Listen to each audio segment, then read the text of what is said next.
from directorial debut Dev Patel, we're going to be talking about Monkey Man. Anyone can sum this movie up, non-spoilers, in a few short words. So you got Dev Patel. It's a revenge movie, so something happens and he's trying to go after this guy. Let me just give a few caveats here of what the type of movie, because I'm sure you're hearing, Indian John Wick. What was that other one? Slumdog Millionaire. Slumdog Millionaire. If you're going in expecting a John Wick, you'll probably be disappointed.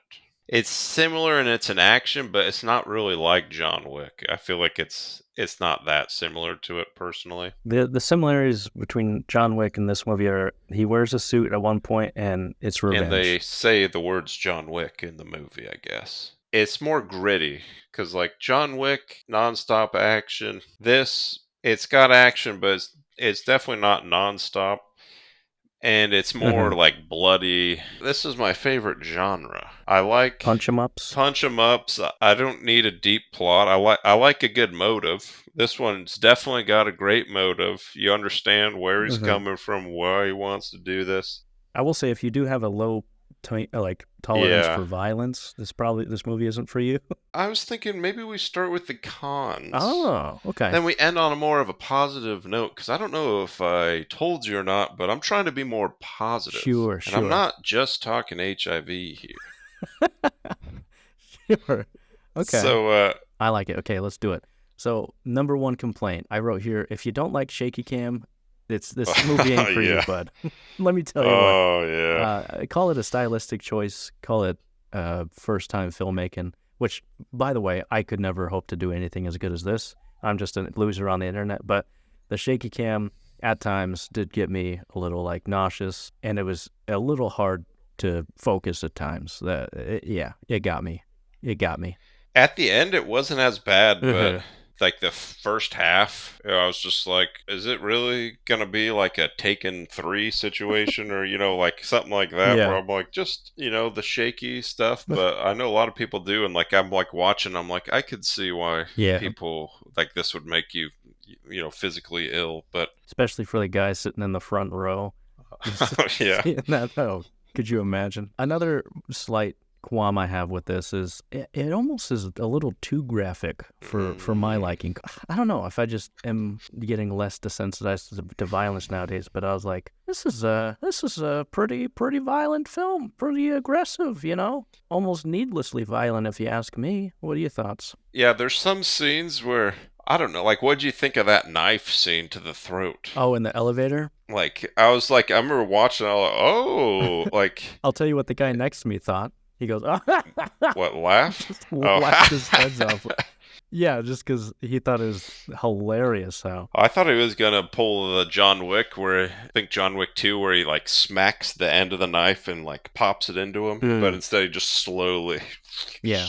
No, yeah, that was good. I thought that was cool, too. I did avert my eyes a tinge at that part. I don't know. My eyes were open.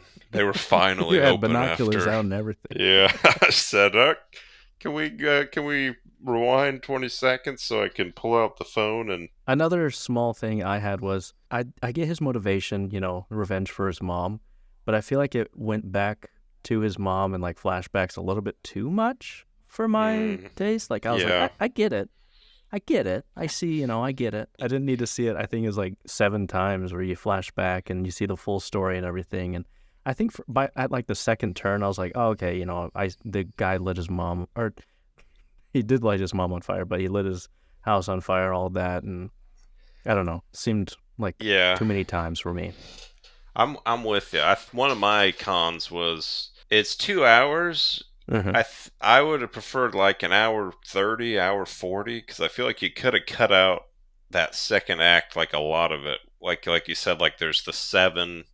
Or like that, all those flashbacks, like you don't need, like we understand it, and it just kind of dragged keeps on, going, where basically after he has his Dark Knight Rises, and he's with the it's not a prison, it's a commune, monk I guess people, you could say. Whatever. Yeah, he's like training and such there. Maybe I'm sure you were creaming in your jeans for this scene, but when he opens up his chest and then whatever the heck that was. Like, Why would you I think I would like that?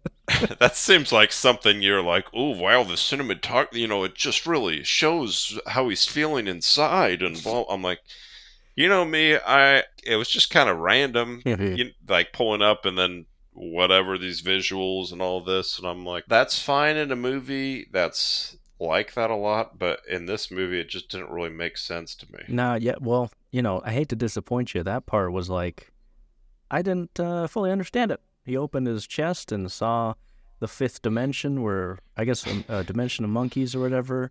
Call me smooth brain, but I was like, what are we doing here? Yeah. What's the reason for this? Yeah, like Uh-huh. I said, and this is how he feels inside. Is open and ripped out his chest and blah. But I just didn't really like it, Yeah, and sure, I didn't really enjoy it. sure, But sure. so going back to the violence, if you were to guess, which movie do you think has more bites?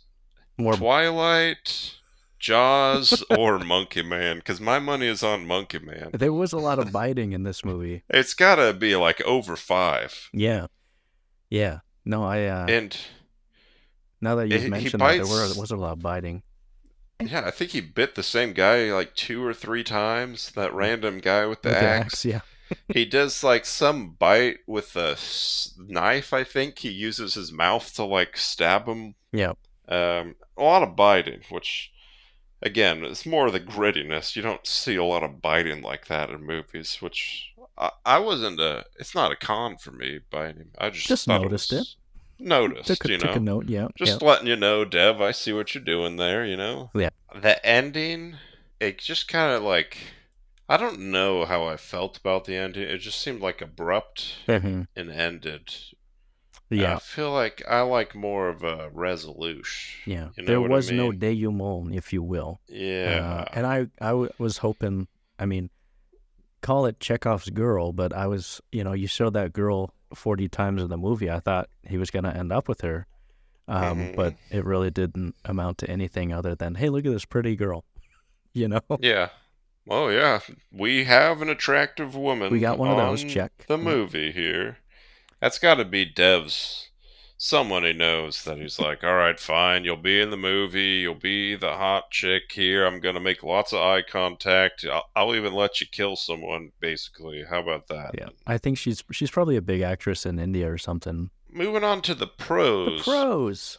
I love a good revenge. And Mm-hmm. this, oh boy, is it a good, sweet, sweet Boy, revenge. oh boy, was there revenge in droves. Let me tell you, we got revenge left. We got revenge right. Ooh, We got revenge north, we got revenge. south. Thank you. Thank you. I was I was doing a sword of the stone with every up there is Sure. anyways, clearly someone's not versed with their 1950s Disney movies.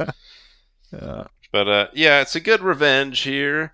Good motive. I liked how he's not overpowered like a John Wick or like when you think actions. Oh, normally it's like they use the same. He's been trained and he's the Take my government's word worst for it. He's the nightmare. And best. Yeah. yeah, just this guy wasn't, and like he got better. The first fight scene, he's fighting with the crooked cop guy that killed his mom, and he's struggling. I think it's just like two people in the room. I think he kills one. Cop guy gets away, and he's like wounded. Mhm. And then fast forward at the end, he's got like he's killing left and right. He's you know, but Yeah. it's not like super crazy per se. I mean, he's probably still like unrealistic to be honest, but Yeah. Yeah, no, I think that's one of the strengths of this movie is I love that unlike John Wick, and it's hard not to compare the two, but John Wick he's not already that the two are related. yeah, not that the two are related. No, but John Wick he's already the best of the best, everyone knows it, but this one he has to grow into being the best and I liked seeing that little journey that he went on, had a good character arc because he went in guns blazing, had, an outline of a plan but not really thought out. Hmm. It shows because he gets screwed over. He gets jacked, at the beginning. when he tries to kill the police chief at first, but then through the series of as the movie goes along, he learns and grows and has a fight montage, which I thought that was pretty fun. It wanted me to hire a drummer next time I punch a bag, if you know what I mean, for some motivation. I thought that was a fun little sequence there. Yeah, I think that's what is a little bit better for me in the eyes if we're comparing this to John Wick. His growth and character arc was more. I guess he had one in this movie as opposed to John Wick. I'd say something I like in this is it's in India, and it's not like not everyone has guns. Yeah. It's not as easy to get a gun. Like they show him, he gets like his pistol and he has to, go to this secret place. It's not like their guns are legal or anything. Like they have to go through all of this. So like it gives them more of an excuse to do the hand-on-hand fighting. Overall, I think a solid 3.5 or 4 is warranted. Thanks for watching these highlights from our episode of the Stale Popcorn Podcast. If you want to listen to the full episode, click on the link in the description. Please like, share, and subscribe, and if you do that with your favorite YouTuber, I'm sure they would appreciate it too. Thanks, and have a great day.